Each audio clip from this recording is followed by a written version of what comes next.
Ditanya udah langsung gitu nanyain kita masuk, saya tegorin lah. Kemarin udah teleponin kagak jawabin, minta kirimin segituin aja udah dia. Nggak jawab dia tuh. Sama Jepun kan minta surat yang buat sekarang nih kan, tanya dari mana.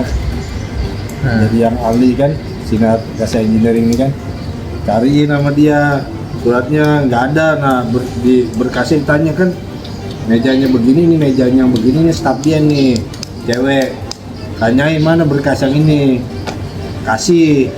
Pas berkasnya kasih, bukain. Nah, amplop gini aja masih di situ 2 biji. Amplopnya masih situ, baru ngomong, wah, nih surat buat PT-nya juga belum dikasih nih, belum dikirimin katanya. Nah, gimana cerita Pak? Ayo dibuka.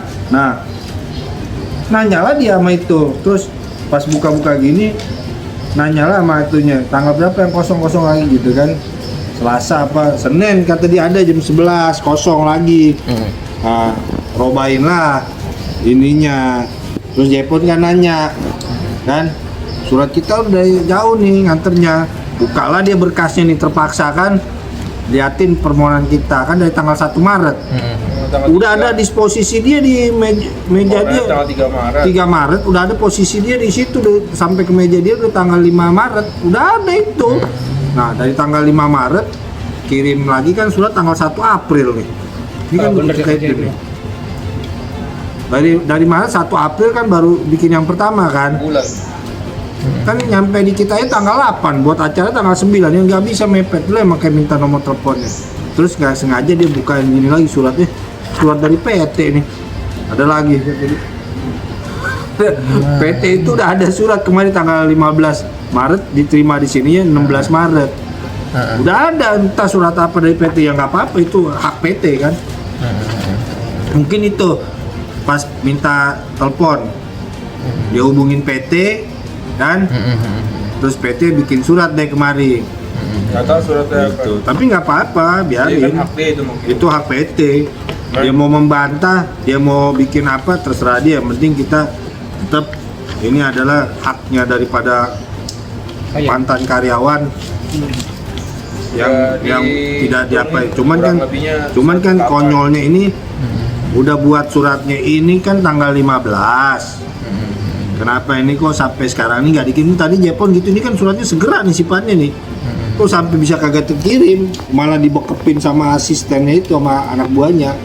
Mau ngapain kirim lah. Aja Bang. Soalnya tadi saya mau gas, ini kan nggak kasih. Ntar karena lagi ada tamu di meja dia gini lagi. Ini Kang Romana gini nih gini. Coca-Cola punya, makanya dia malu nggak karena tuh yang gede itu Coca-Cola. Ya yang ngurus ini lagi ngurus masalah karyawan juga. Enteng aja dia bilang gini ke saya. Nah, dianterin aja kita. Bukan soal anterinnya, terus bapak itu bilang sih pas waktu nggak bisa. Bukan soal anterinnya, saya bilang kita mau bisa aja nganterin. Etikanya kita ini perwakilan dari karyawan.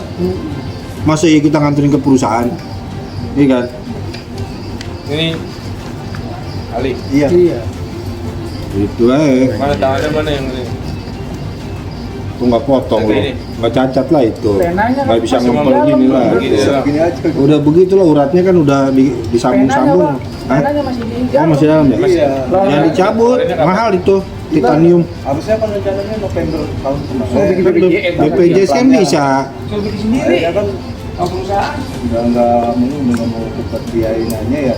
Malah saya di cut. Mana nomor si itu? Ngomong gitu. Hah? Gak ini terwawancara sini aja Kang. Ambil background ini Jepun. Biar di ghost aja si siapa tadi itu. Fotonya. Rasa gua memang ini Kang. Ini sih udah dapat amplopan ini dari PT. Kayaknya udah dapat. Nah, logika kita gini buset ini. Ini kata saya mungkin Ya kita kan karena dipikirnya kan jauh nih, udah jauh, buset jauh dari Jakarta kan kantornya bolak-balik buset. Nggak mau dia. Selamat pagi Bang Jepun. Bang Jepon, hari ini kan ada agenda untuk tripartit ya, Iya. antara PT Sinar Perkasa Engineering Iya. dengan Ali ya, selaku tenaga kerja. Ini seperti apa setelah datang dari pihak Dinas Tenaga Kerja Kabupaten Bekasi? Apa jawabannya? Oke. Pertama kami mau menyampaikan rasa kekecewaan kami ya terhadap kinerjanya Disnaker Kabupaten Bekasi. Karena kami sebagai kuasa hukumnya Pak Ali sudah menyampaikan permohonan mediasi tripartit sejak tanggal 3 Maret 2026. Kemudian baru ditanggapi dan ada pemanggilan mediasi tripartit untuk pertama kali itu di tanggal 9. Cuman kami baru terima di kantor itu tanggal 8 April 2026. Sementara di surat panggilannya itu tertanggal 1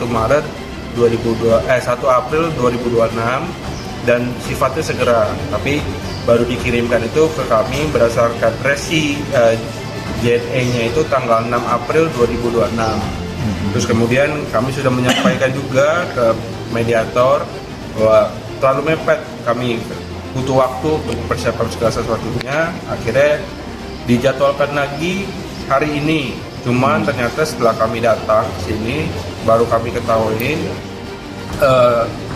seharusnya tanggal hari ini 23 April 2006 mediasi tripartit, ternyata panggilan untuk pihak perusahaannya itu tidak dikirimkan oleh pihak Disnaker.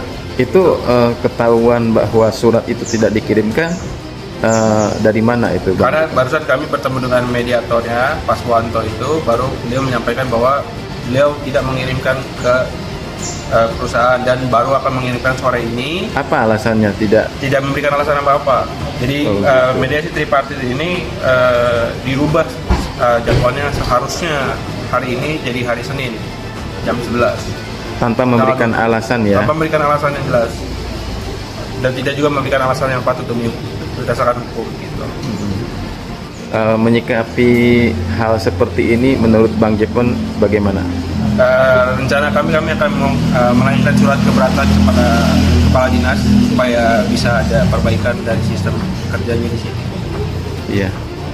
Kalau dari sisi ketenaga kerjaan sebetulnya apa sih yang dialami oleh si Pak Ali ini? Iya, kalau dari sisi hukumnya klien kami Pak Ali ini sebenarnya mengalami yang namanya biasanya underpaid atau yang biasa dijelaskan ini kekurangan pembayaran. Jadi pemerintah kita, negara ini sudah membuat standar ada upah minimum yang harus dibayarkan oleh perusahaan. Cuman untuk klien kami saat bekerja di perusahaannya dibayarkan di bawah UMR atau UMP Kabupaten Bekasi. Itu sehingga terjadi kekurangan pembayaran dan juga diberhentikan tanpa diberikan hak-haknya. Makanya kami memohon ke Disnaker untuk diadakan mediasi tripartit karena berdasarkan undang-undangnya juga kami sudah coba bipartit dan dari perusahaan tidak memberikan tanggapan sama sekali. Kira-kira dari pihak Dinas Tenaga Kerja apakah mereka merespon dengan baik apa yang diminta oleh pihak dari pekerja? Sejauh ini kami belum menerima respon apa-apa. Justru kami merasa seolah-olah nasib klien kami ini ditelantarkan karena seperti yang tadi saya jelaskan, kami sudah berkirim surat permohonan itu dari tanggal 3 Maret 2026, baru ada pemanggilan itu untuk tanggal 9, sementara suratnya itu tanggal 1 dan sifatnya segera. Berarti kan ada jeda waktunya itu, dan terlebih lagi hari ini harusnya terlaksana mediasi tripartit tapi tidak terlaksana karena surat pemanggilan kepada pihak perusahaannya tidak dikirimkan oleh mediator. Jadi bisa dikatakan untuk kinerja Dinas Tenaga Kerja dalam hal ini mediatornya adalah tidak profesional ya? Menurut kami iya. Karena memang tidak diundang dari pihak perusahaan. Betul. Gitu ya. Kira-kira ada sanksi administrasi nggak yang bisa Seharusnya ada, cuma nanti untuk sanksinya mungkin lebih yang bisa menjelaskan kepala dinas ya. Oh gitu ya. Oke Bang Jepon, terima kasih waktunya.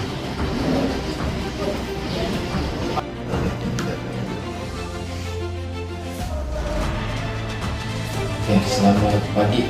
Pak Suwato. Selamat pagi juga, terima kasih. Saya Pak dari Pemret Media Warta Nasional. Pada hari ini, pagi ini saya mendapatkan kabar bahwa akan dilaksanakan yang namanya tripartit. Iya, mediasi. Mediasi antara PT Sinar Perkasa Engineering dengan pekerja melalui kuasa hukumnya Jepon Varian Gideon. Diagendakan hari ini Pak ya, Kamis 23 April 2026. Nah, saya konfirmasi dulu nih, apakah itu benar dijadwalkan hari ini Pak? Kemarin sudah kami bikin surat kan. Jadi tanggal 23 April itu sudah turun surat. Dengan waktu itu baru saya kirim hari kemarin. Jadi hari kemarin berarti 1 hari ya. Kayaknya perusahaan belum nyampe. Oh, suratnya sudah Bapak kirim ke perusahaan. Perusahaan udah. Kalau ke pihak pengacara kan melalui ya. Oke. Tapi tadi saya ngobrol wawancara juga dengan Jepon dari pengacara, katanya surat itu masih ada di mejanya Bapak, belum dikirimkan. Surat yang untuk ke perusahaan. Katanya belum dikirimkan sampai hari ini. Gitu. Jadi biasanya kalau surat panggilan mediasi, mediator yang ngirim juga. Terus kedua, itu pun biayanya dari mediator sendiri. Biaya mengirim surat Dari mediator. Uang pribadi. Tidak dianggarkan oleh negara, oleh dinas. Nggak ada. Nah, kalau Bapak sebagai mediator itu apakah sebagai ASN atau Iya, eksternal? ASN saya. ASN. Dan tidak ada anggaran untuk mengirim surat. Itu sudah saya tanyakan 5 tahun yang lalu. Jadi nggak ada anggaran untuk surat karena waktu itu kan awalnya pakai jasa pos. Kami jasa pos ya. Akhirnya saya ngirim Pak melalui JNE. Dan itu biayanya dari saya sendiri. Bagaimana bisa urusan tentang pelayanan negara kepada masyarakat kok biayanya ditanggung oleh personal? Bapak sudah tanyakan itu kepada kepala dinas Bu Ida. Waktu itu kan ada semacam anggaran dari bidang HI, khususnya untuk ngirim surat waktu itu kan. Waktu zaman dulu bicaranya kan apa tuh materi kan, atau dari pos kan ada itu tuh, di surat untuk ngirim surat itu kan. Begitu. Nah setelah itu nggak dianggarkan lagi. Tidak dianggarkan lagi. Jadi mau kerja dengan pihak pos mau JNE itu nggak ada. Jadi wajar dong kalau begitu ketika mediator itu tidak mengirimkan undangan kepada pihak terkait ya kalau seperti itu. Ya kalau saya itu aja. Kalau saya secara pribadi kan punya tanggung jawab. Jadi kalau tanggung jawab kan mau tidak mau harus kasih sih. Atau mungkin di dalam tunjangan kinerja di anggaran Tukin Bapak itu diatur? Nggak ada. Nggak ada ya? Nggak ada. Jadi sama sekali tidak ada pos dari negara, Nggak ada. dari pemerintah, dari dinas tenaga kerja. Jadi Itu Bapak sepakat nggak kalau kalau hal sudah itu? saya usulkan kan, tapi sampai sekarang belum muncul anggaran. Dari tahun berapa Pak tidak ada anggaran untuk mengirim surat? Itu setelah pos tidak mengirimkan surat pakai perangko itu udah 5 tahun. Menurut Bapak itu mengganggu nggak?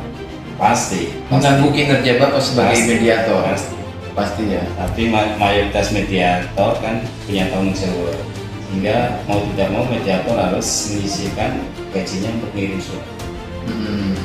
Saya juga mendengar bahwa pihak PT Sinar Perkasa Engineering mengirim surat kepada Bapak. Apa Pak isinya Pak? Kalau itu belum saya baca. Belum dibaca. belum baca. Apakah karena nggak ada anggaran baca juga ini? Tapi gini, oke lah. Kalau dari surat dari pengacara Jepon, apakah Bapak sudah baca? Apa Pak kesimpulannya? Apa sih mereka mohonkan kepada Dinas Tenaga Kerja Kabupaten Bekasi? Kan bicara tentang PHK ya. Betul, PHK sepihak lah. PHK sepihak. Biasanya Atau kurang bayar ada juga. kalau masalah kurang bayar itu ranahnya pengawas. Jadi kalau kurang bayar itu kan bukan ranah perselisihan. Kalau perselisihan itu kan ranah bukan pelanggaran. Kalau pelanggaran itu ranahnya pengawas. Begitu. Kalau mediator ranahnya ranah perselisihan. Kalau mediator itu kewenangannya apa? Apa yang dimediasikan oleh seorang mediator Dinas Tenaga Kerja antara perusahaan dengan pekerja? Iya, itu ada 4 jenis perselisihan. Apa saja Pak? Pertama PHK, PHK. terus kedua masalah hak perselisihan hak. Yang ketiga masalah perselisihan kepentingan. Yang keempat perselisihan antar. Begitu. Jadi yang banyak di sini tuh 1-2 PHK sama hak.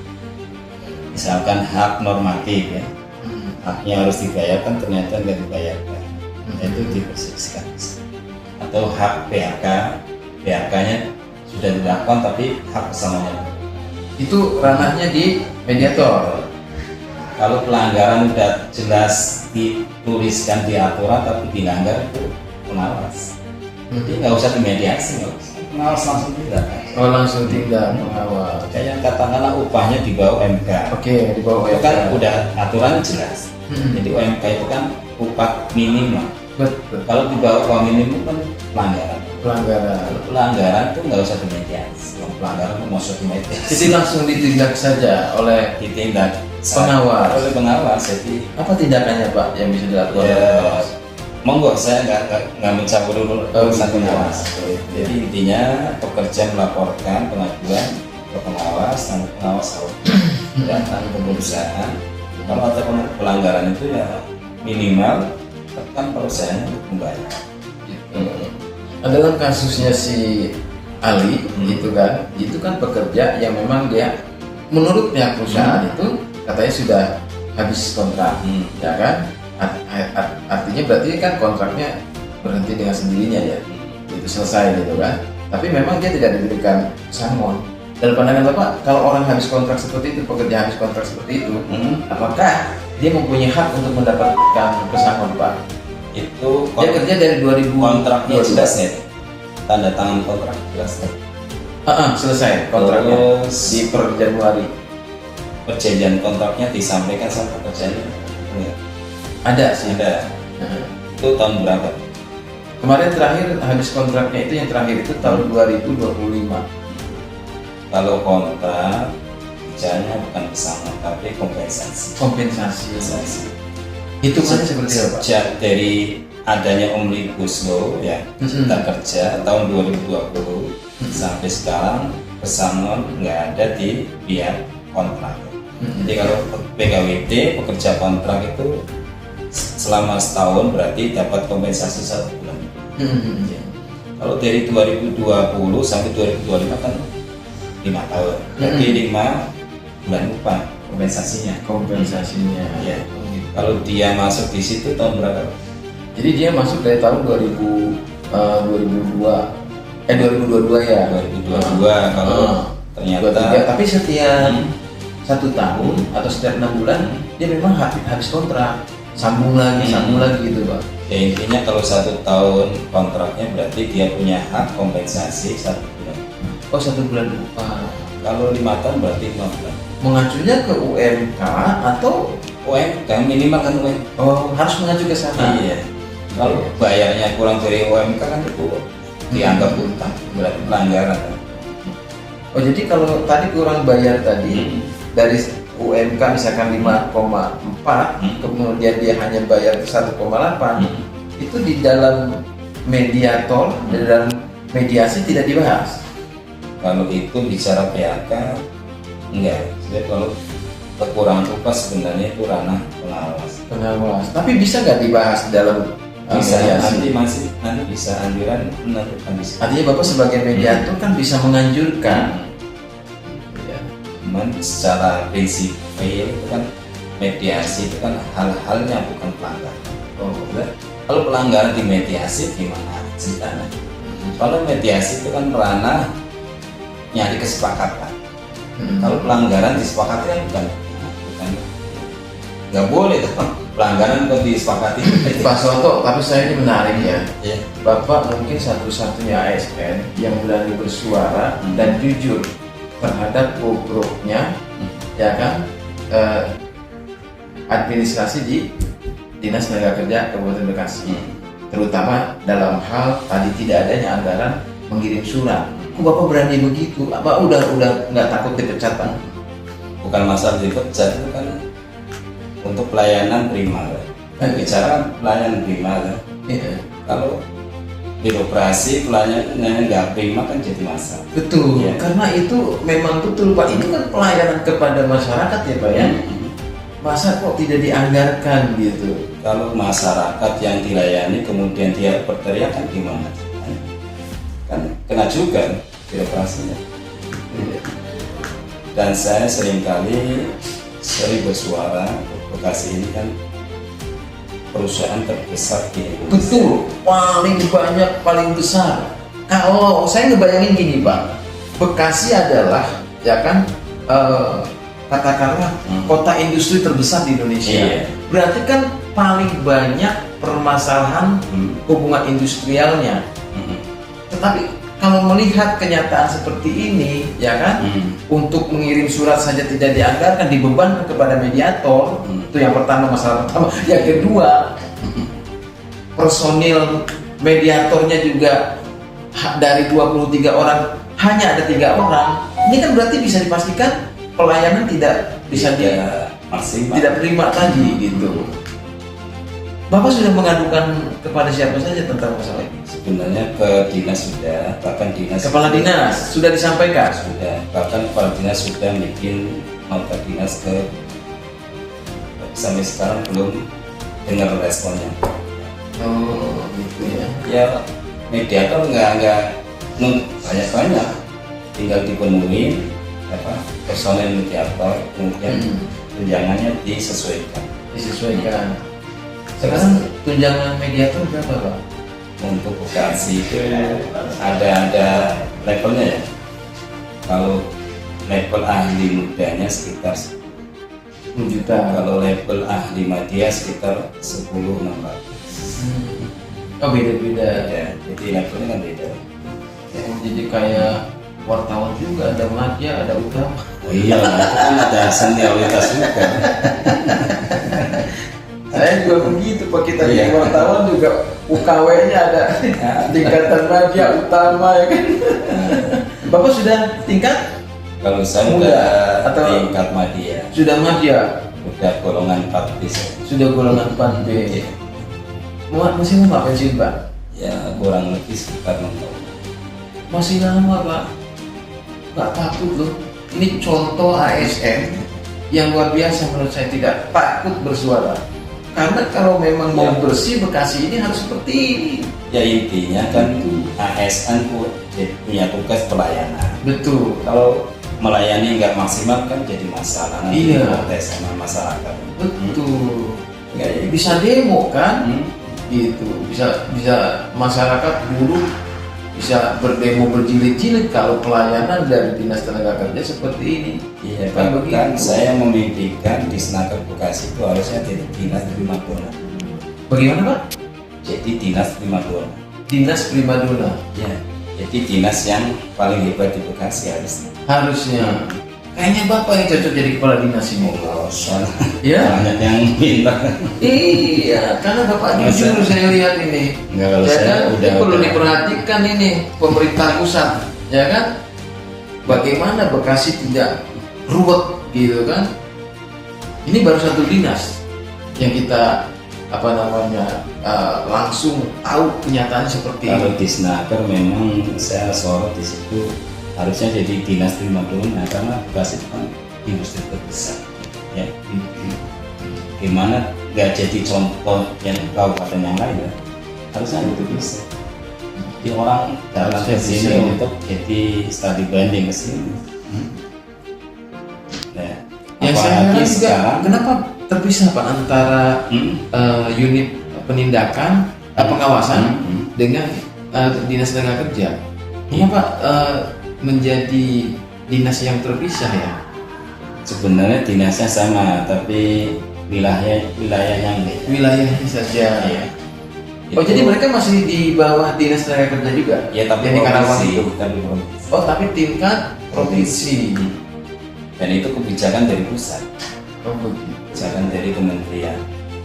Mudah-mudahan podcast kita pada hari ini didengar langsung oleh Gubernur Jawa Barat, Kang Deddy Mulyadi, bahwa ada masalah besar di Dinas Tenaga Kerja Bekasi. Apa masalahnya? Pelayanan terhadap masyarakat, terutama kepada tenaga kerja yang mengalami kesewenang-wenangan, diperlakukan sewenang-wenang oleh perusahaan, itu tidak mendapatkan pelayanan yang prima dari Dinas Tenaga Kerja.